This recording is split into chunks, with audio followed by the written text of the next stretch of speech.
Integration? Integration bedeutet für mich, dass ich mich in vielen Sachen an den Österreichern anpassen muss. Und dass es Unterschiede zwischen meiner Kultur und der österreichischen gibt. Hast du gute oder schlechte Erfahrungen mit Integration gemacht? Also eher schlechte. Warum?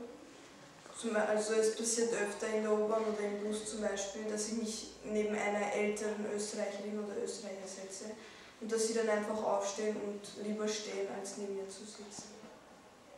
Bedeutet Integration, dass man seine Kultur aufgeben muss? Nein, das finde ich ja nicht. Was würdest du nicht aufgeben? Zum Beispiel meine Feiertage, die serbischen Feiertage. Was wünschst du dir von der Politik, damit das Zusammenleben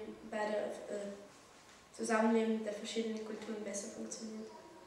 Also ich finde, man sollte den Immigranten mehr helfen und nicht einfach ins Land kommen lassen und dann einfach betteln lassen und so, man sollte ihnen mehr helfen. Danke für deine Intervention.